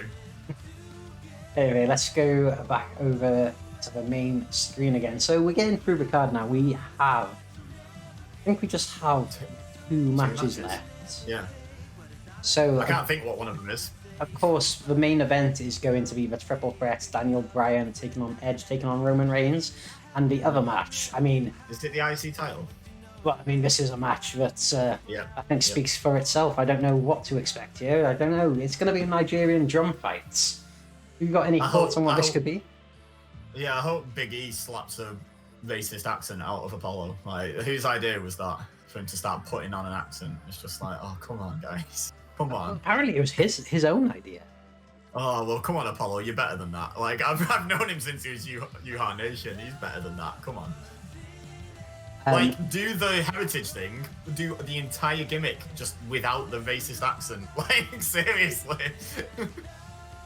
What's the need? And so this year we've seen like Apollo, like he's been, since he got called up to the main roster, he's kind of just been there and thereabout, just like lower cards, and not really doing much. He had that problem that we talked about before. He was happy, smiley, babyface, and that's got a low ceiling. you know, and he wasn't really given anything to work with. It was just like, go out, be happy, you're a good guy. You know, like there wasn't any substance to him. Like you'll have seen him on the UK Indies. He was always over here. Like No, I've seen him. He was I great. never saw him. Did you not? Oh He wow! only, Well, just an absolute like charisma production machine. Like he just came to the ring and you were just aware that this guy was a star kind of thing. He was just great, and then he's just been really underwhelming. But yeah, now he's got something to sink his teeth into. He's doing great, except the accent. I feel like he maybe only wrestled like in the I know PCW. That's up near you, right, Preston? Yeah, that's where I saw him. I saw a lot of him in PCW. Yeah. I think he like frequented there, but yeah, I never saw him down south. Like down south, down in Wales way. So I don't know whether he was just in PCW or maybe just kind of stuck I assumed he was all over the place, but I only ever really went to PCW shows, so I wouldn't know.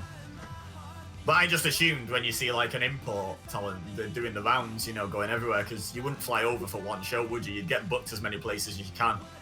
Yeah. Get as many paydays out of those plane tickets as you can, kind of thing. Yeah, they tend to get like the promoters all chip, like, so if the 10 shows want to book him, like the 10 shows all kind of chip in and like pay for the flight and stuff, so which is kind of like a smart way of doing it because it makes it cheaper for everyone then.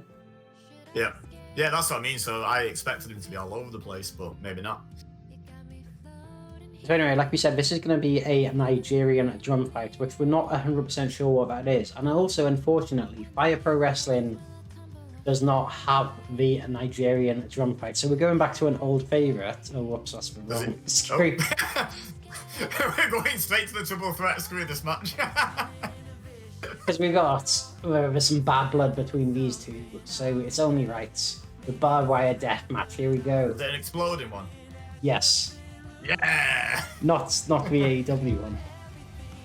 Yeah, not the sparkler one, the actual exploding one.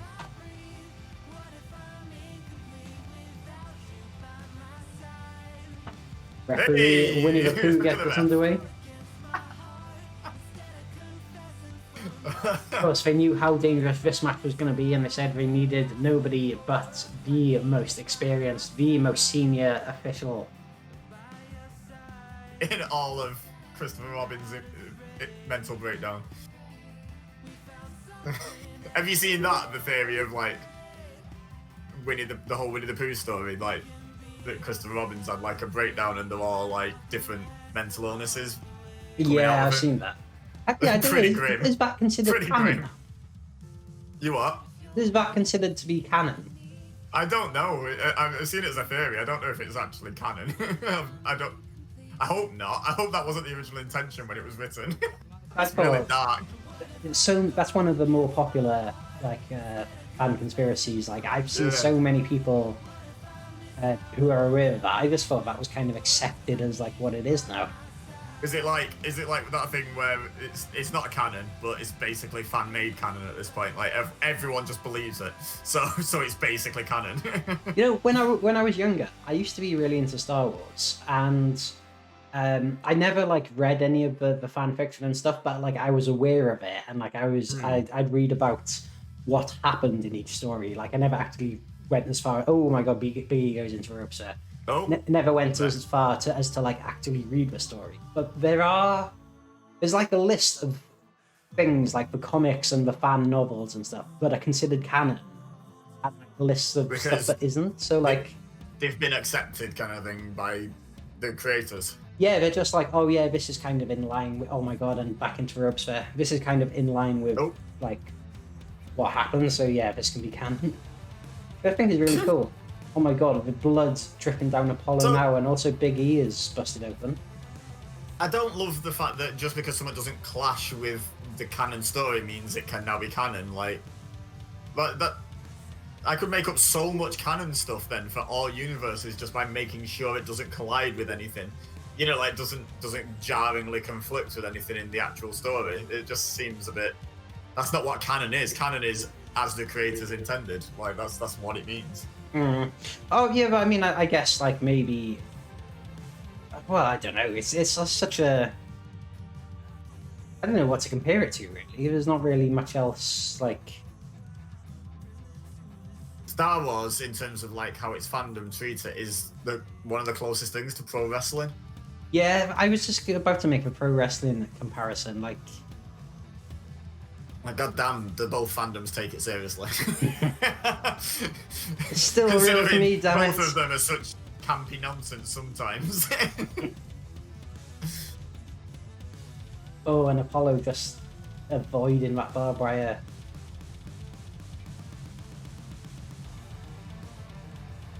Oh, was that a splash or a headbutt, or I don't know what Big E just did there, but he landed on him. He didn't get all of it. I love that. What was it? That was the thing in the women's gauntlet match. They said, the commentators said that at some point, and it was just like they completely whiffed on a move, and they're like, "Oh, I don't think she got all of that." And I'm like, I love how that's the commentary cover. Oh, Crossroads. Oh, nice. Was that a subtle dig at AEW? They say this is how you run a barbed wire. This is how you run a Nigerian drum match. Immediately after throwing him into the explosive wire as well to sort of make a point. Yeah, I think that was a dig. I think we're going to see, when we see the mega show with the Forbidden Door fully open, I think we're going to see Apollo Crews versus Cody Rhodes in an exploding Nigerian drum barbed wire death match. Well, Both men come to the ring with sparklers. These two just going at it here. Oh, and a moonsault. That was like classic. That was vintage Apollo Crews, the press slam into the moonsault. It really was, yeah. I mean, like, when he was a babyface and was allowed to do fun things. Not even taking the mick by saying vintage, like, because it actually is vintage him. Yeah. Although I am also taking the mick. On the Blue Thunder Bomb. There we go. There it is, the 3 count, Apollo Crews. Winnie the Pooh calls for the bell. And we've got a new Intercontinental champion. No. New Doesn't want the title, Intercontinental apparently. Mate, it's the perfect title for you. It's the Intercontinental Championship. You're now champion of Africa as well as all the others. Like, oh wow, 98%. You know, gimmick. These fans are fickle. You put the 2% of the viewers were AEW fans. What's that? 2% AEW fans. Not liking the Mickey taken. It's like on a YouTube video, isn't it? When you see this, like, there's always a small percentage of dislikes on it. Yeah. Yeah, anyway, this was 2% AEW fans for definite. Like, how dare you mock our death match? So we go back over to the main screen, but we're not going to stay here long because I've clicked the wrong button. We need to go back over here because... I love how that was both beautifully recovered and hilariously not recovered at the same time. That was very good. We have our main event. This Just is... for Edge. What's that? What do you think of Just for Edge? What do you think of the beard gate? Oh, what? He shaved his beard? Oh, no, he's dyed it. Ooh. He just remembered it. You remember Edge and Booker T had that, their whole feud was based around Booker T being jealous about the Japanese shampoo, I think. Yeah. Oh, God. But yeah, I found that really funny that, like, Vince was like literally a year and a couple of months after Edge came back, he's like, hey, he's got a grey beard. When did that happen? It's like, years ago, mate. You can colour that thing in with a Sharpie right now. And for your punishment, we're sticking Daniel Bryan in the match as well. By the way, that's my favourite current meme, is the everything becoming a triple threat with Daniel Bryan. It's so good. It's great, isn't it? It's just amazing. Every like breaking news story that involves 2 people, it's like, hey, there's a picture with Daniel Bryan in the background smiling.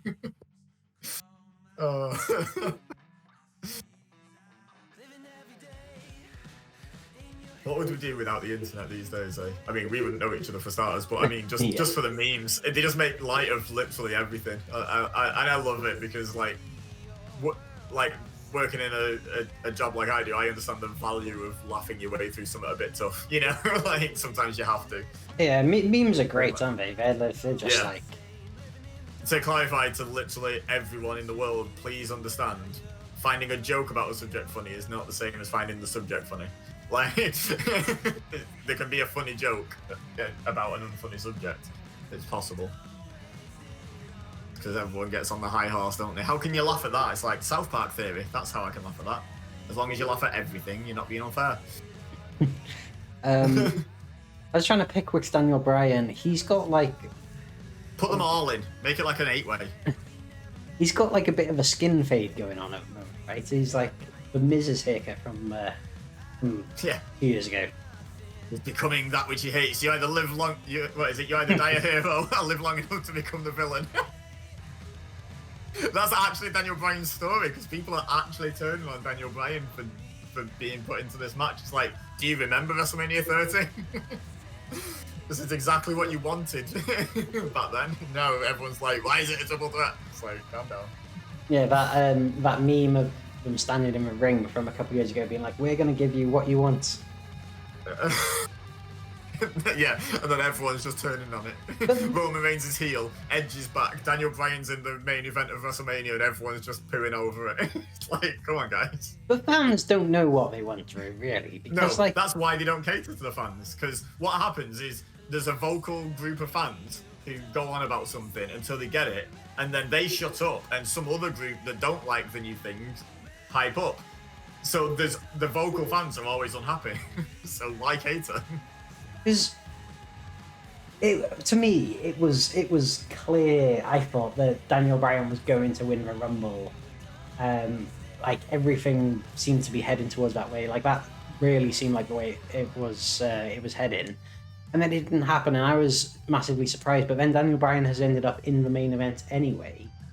I kind of think, like, say this happened the other way around. Daniel Bryan wins the Rumble, challenges Roman, and Edge gets inserted into the main event. I think that would be absolute outrage of that. So, like, I think the way this has happened is, like, all right, it's like a smart way of getting Edge into the match. The lesser of two evils. Yeah, although, to be fair, I sort of do understand where fans are coming from a little bit, which is, I wasn't mad about us getting Roman versus Edge. I was like, that's a big match. That's like a big match. Either Edge wins and we have the feel-good story of, you know, he came back and he gets to go out on his terms now and yada yada yada, or he puts Roman over huge, like beating someone of the stature of Edge and the legacy of Edge. Like now, whatever the result is, kind of watered down a bit. Who do you see winning this then? It's really curious because, like, honestly, all three men I could see winning. Like, you see Roman. I think Bryan's the least likely, but I wouldn't write him off. Like, at all. Who you say was least likely? Sorry, Bryan. See, the thing is, like, he's perfectly capable. I'm not saying he's very unlikely, but I'm saying, like, it's not 33, 33, 33. It might be like Daniel Bryan might have like a 25% chance, and the others have the rest split. You know, it's not. He's not miles behind. It's just a bit behind. Because normally you'd have a 33 and a 3% chance, but Daniel Bryan knows he can win this, so he ain't even going to try. Roman Reigns has a 133% chance of winning. Yeah. You know, I'm thinking, like, if they want to put the title on Edge, like, Edge has come back. We never thought we'd see Edge back wrestling again, but Edge is back. And obviously, like, he's probably one of the biggest stars on the roster. Like, he's probably... And he's been good since he's been back as well. And we've got a new follow here, the Putting You Over podcast. Welcome to the stream. The host? Oh, the host, sorry. Oh, no, wait, what? Host, I think. Oh, sorry, I was reading one thing while the other thing came up. Oh, and there it is, the Steiner. Yeah, Putting You Over, welcome on in to the stream. You're just in time for our main event. Daniel Bryan taking on Roman Reigns, taking on Edge for the Universal title. Before we do that, Baszler... sorry, go on. Factoid about this match. Yeah, go on. If Reigns loses, the winner's going to make history. Because either Daniel Bryan or Edge will become, if they win, will become the first man to hold the WWE title, the World Heavyweight title, and the Universal title. So if Reigns loses, someone's going to make history. Yeah, With that said, though, I'm going Reigns. Final answer. If you're going to put the title on Edge, like, it makes sense to do it now while they're not touring and they're not running house shows. Like, that's when it makes the most sense to have the part-timer as the champion. You can, like, get away with it then without really noticing. I'm really clouded here because I think I want Bryan to win. I can see Edge winning, but like I think you can't look past Roman Reigns here. Like I am in a weird situation in that if you'd have told me even one whole year ago this would be the match and I would be saying this, I would probably have slapped you. But I want Reigns to win. I want Reigns to win. I think it's fair to keep his genuinely, at this point, I genuinely want Roman Reigns to hold this title until the WrestleMania in 2 years in Hollywood where he faces The Rock. Ooh. I want him to just go on such a run. Like, I want him to be the fans will turn on that. Like, that's the point. If he held his title to SummerSlam, the fans will already have turned on him by then. Do it.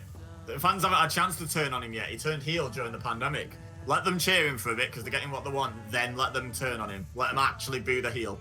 Daniel Bryan will call out the fickle fans, I think. Let him beat The Rock, and then imagine how over the person who wins at that year's SummerSlam over Reigns is going to get from it. Imagine the boost they get. Anyway, give him a 3-year title reign. Do it, WWE. 3-year title reign. What is this, Walter? I dare you. Exactly. Look how well it's working for Walter.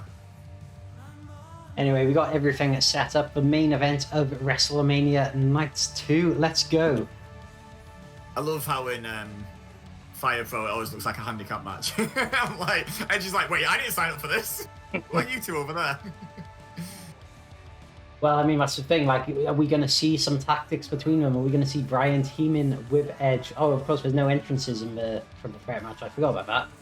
The OSW Randy Savage, the referee. I think we're going to see Edge and Reigns team up on Bryan at the start. Yeah. Yeah, because they both agree they don't want Bryan in the match. So I think they're going to take out Bryan, like, announce table spot or something, and then do one-on-one, and then Bryan will come back into the match. Like, I can't see there being another way of logically opening the match based on the build. Here we go, see? Oh, Shield powerbomb. See? Told you. Oh, Daniel Bryan's having none of it, though. Gets straight back up and slaps Roman Reigns multiple times. Of course, Roman Reigns used to be in the Shield, and Edge has some experience with Shields from his time as a Viking. Oh, yeah, exactly. That's why they're going to gang up on Bryan. He's got no experience with Shields. But yeah, like, I totally think the only logical way to start out this match is by Reigns and Edge teaming up on Bryan. Edge is basically heel now at this point anyway. Like, so he can, and he's sort of justified in his actions anyway. If they don't want to go full 100% heel with him, he's still kind of justified at being angry at Bryan. So, like, I think Edge and Reigns take out Bryan, then they have a bit of a one-on-one match, and then it becomes a triple threat when Bryan gets back up. Otherwise, the build being done the way it was doesn't get a payoff, if you like. Yeah, as long as they refrain from doing that whole, like, injury, you know, the injury angle where they're like, yeah, don't wheel him out, don't do any of that nonsense. Just leave him lying there for a bit, tickling Michael Cole's feet or something, trying to distract him. Leave him out in the rain. Imagine if it's absolutely peeing down. He's like, why did I agree to this spot? I'm in my underpants. What's going on? Like I said, got... Oh, God, sorry, go on. I was going to say they drag him back to the ringside area just so he's undercover. So we don't get a cold. Oh, man. Oh, Reigns letting Edge win there, or trying to. Yeah, it's surprising because I have turned the first win on, so it's not an... Oh my God, Roman looking to pick up the pieces, yeah? They're just letting each other win this. Are you sure you didn't put elimination on? I thought I turned it off, but, well, it may be on. I guess we'll see. We're about to find out. We're keeping an eye out for that first pinfall. First pinfall may or may not win. That's like the next step in WWE's weird rules that they like to make up. This triple threat match may or may not be elimination. We'll decide at the time. We'll let the referee decide. I genuinely think it must be elimination. That's like 3 fall attempts now, like including that submission when no one's broke it up. I just think the AI might be a bit broken. Yeah, I thought a bad AI, yeah.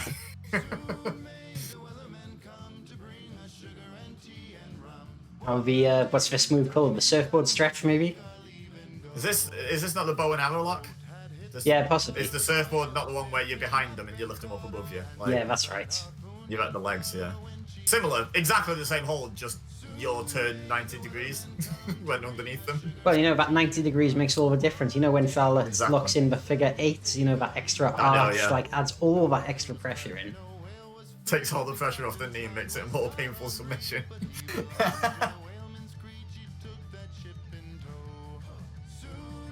Of course, there were rumours, I think it was just a mistake on the WWE Network, but it did look like there was a possible leak of Bryan going into the Hall of Fame this year, which would have been strange because you don't often have active members of the roster going in. I know we got Titus just gone in, but I mean, does he count as active? What's that? Yeah, he's not really active, is he? I guess he does probably wrestle now and then, but. This could be it. But 2.9. So an example, an example of where that would happen was when Ric Flair got inducted, but everyone knew he was retiring the next night. It was confirmed. He was doing that storyline, and it was obviously going to end at WrestleMania. Where else would you end it, kind of thing. Oh, they're doing it again. But yeah, there's been no sort of immediate signs of Daniel Bryan just retiring. So unless it comes from out of nowhere on the SmackDown after Mania. So Putting You Over says, solo parenting, trying to get the house cleaned ready before WrestleMania. It sounds like you got your hands full there. Yeah, Fire Pro are fantastic. Sounds like you need to put those kids to work. Give them a mop or something. That's probably a baby or something. That's no excuse.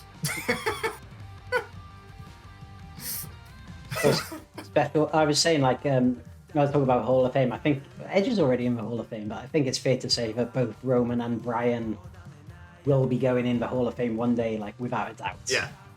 Yeah, 100%. But the thing is with Edge is he went in once he was retired. They didn't know he was going to come back. So, but yeah, I don't see how Daniel Bryan has one of the biggest WrestleMania moments in history at 30. And is a 4-5-time world champion. We got before this match, and Reigns is similar. Is he 4 or 5 times world champion? I'm not sure. Yeah, but you just don't. You can't not go unless they do something horrendous in their life after the WWE career or whatever. They can't possibly not go in the Hall of Fame. Even people I'm convinced roll up here, Bryan looking to steal it. I'm convinced R-Truth is going in the Hall of Fame, and he's never had the world title. Well, he had the NWA Let's face it, everyone is going in the Hall of Fame from this era because are any of them less deserving than Coco Beware? Oh, Bryan with the it kicks, stealing that move from the Miz. Stealing it, steals the haircut, then steals the kicks. Terrible. Oh my god, the execution, electric chair. I haven't seen that move for years. Edge, busting out. Roman with a pin. Edge breaks it up. Okay, so reverse DDT. Oh my god, patho mutilation. Oh, nice. That was a good transition as well out of the reverse DDT. That was nice. I haven't seen Bryan maybe bust earlier that in the move match out they since just knew it wasn't going to be a 2005. 3. They were just going to be yeah, that's not Oh my a 3 god, a count, roll is up. it? Come on. 1. Wow, the main event of WrestleMania, and this match is certainly delivering. So, here's my question to you. If Reigns loses here, is there any way he hasn't won the title back by SummerSlam?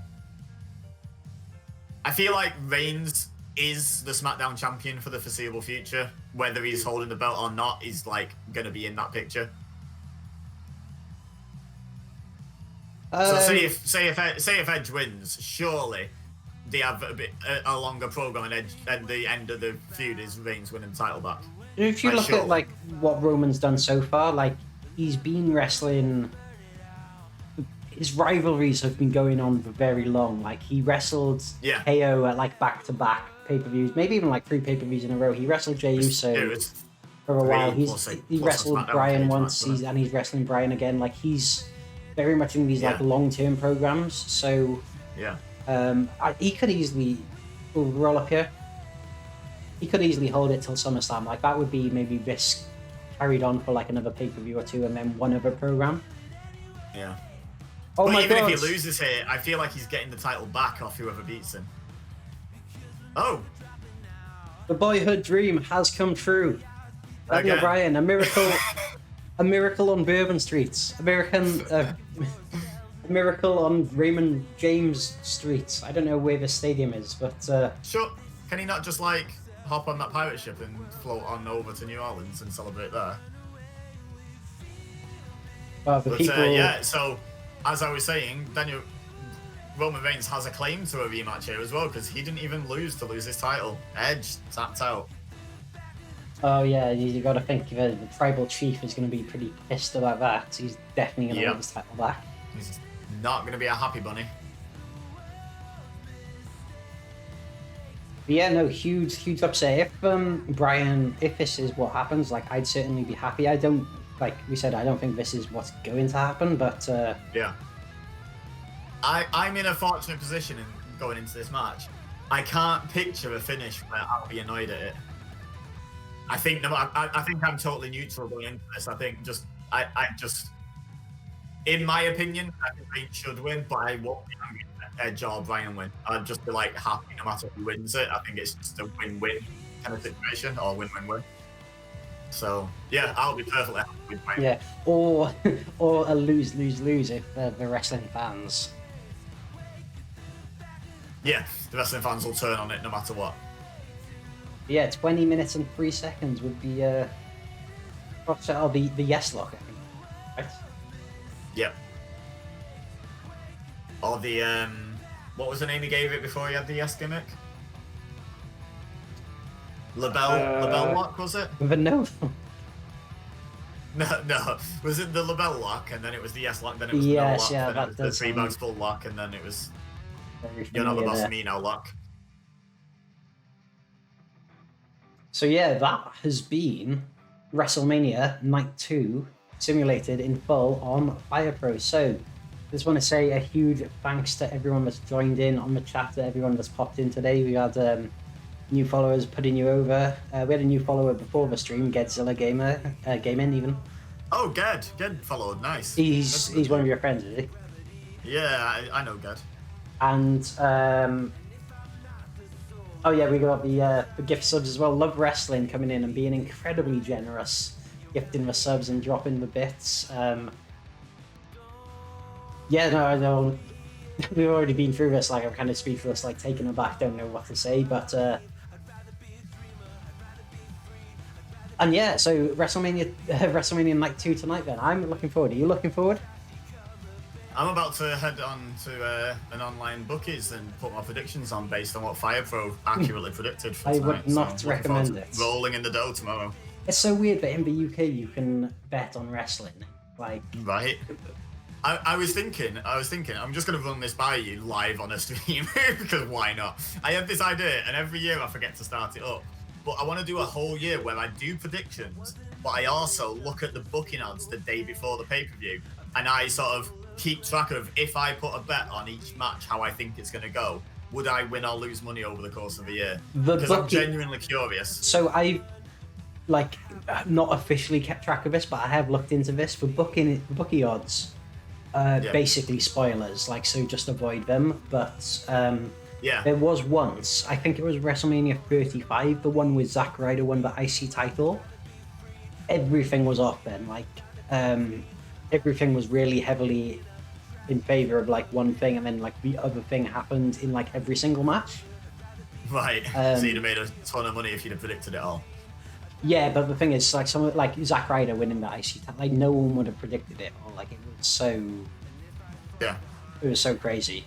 But yeah, so we've been through the cards and made our predictions, and yeah, like biggest show of the year, and like we said, last night was great for the show to be back in front of the fans. It was just like, even though it wasn't the best show ever, it was such a special feeling for it to be back in front of the fans, and hopefully moving forward that can continue as long as everything takes place safely, because of course that's the number one priority.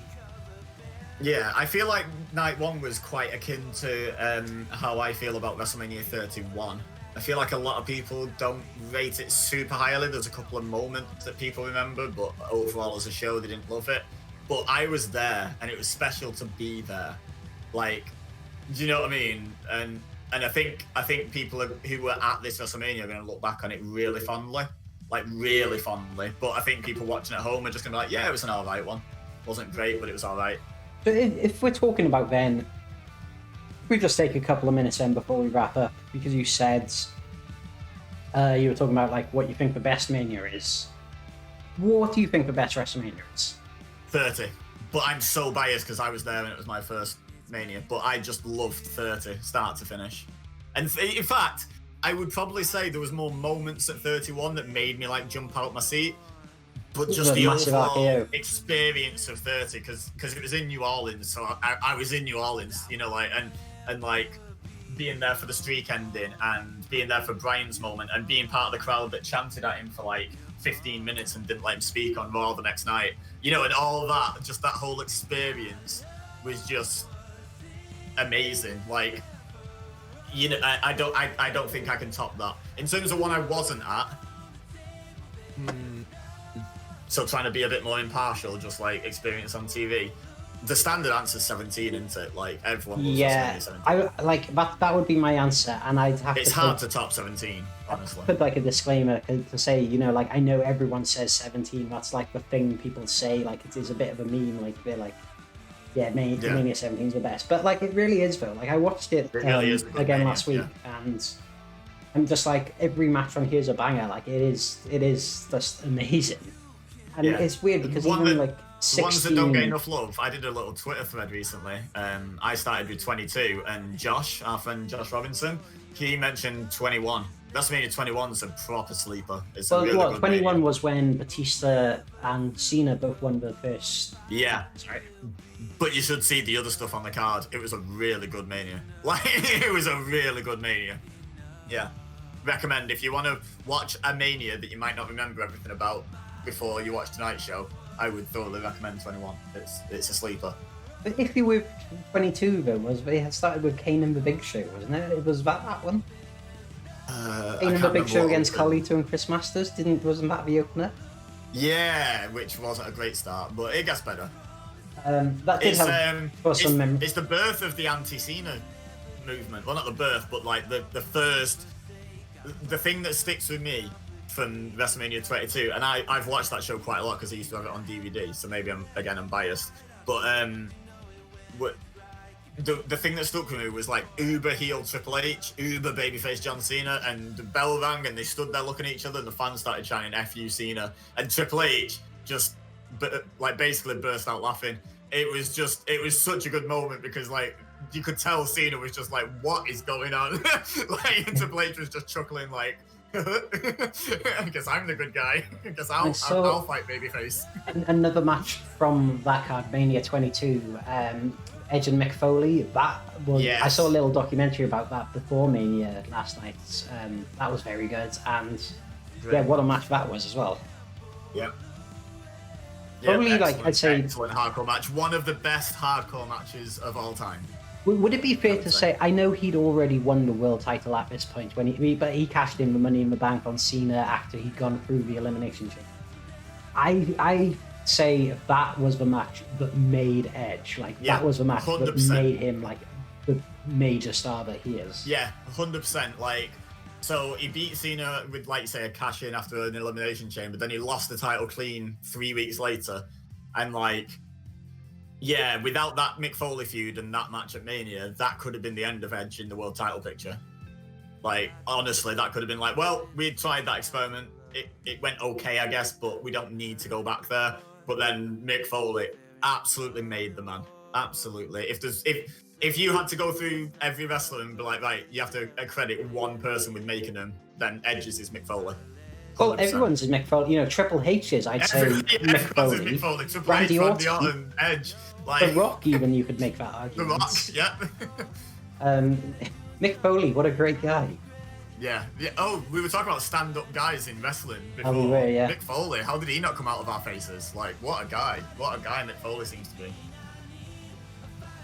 Like, you're always judging a public persona, but, like, his never really slips, so you have to sort of start to believe it, don't you? Yeah, This really shocked me, like, a couple of months ago. Mick Foley was doing this thing where like you tweet him and he records a video for you.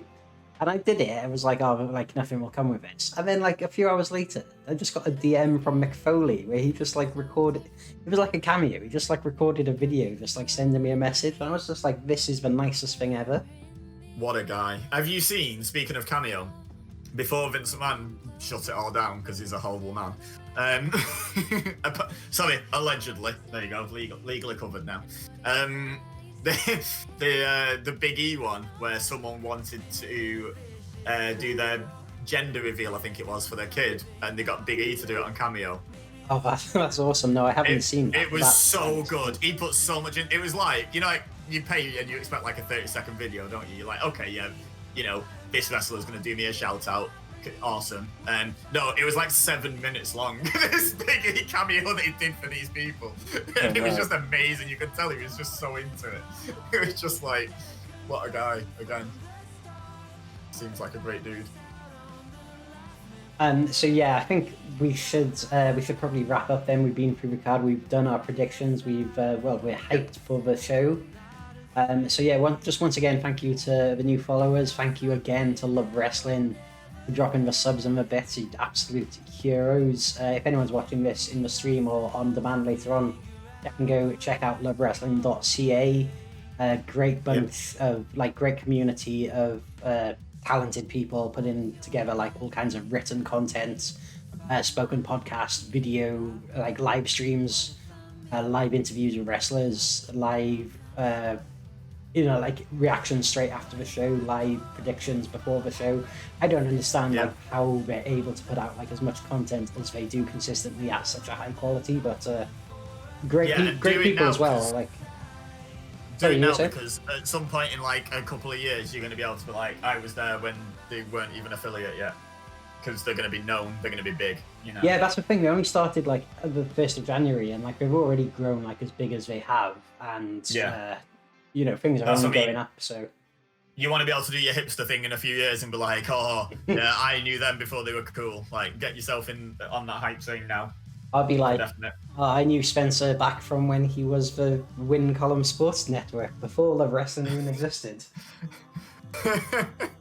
I had them. I was in their MySpace top 8 before they were big.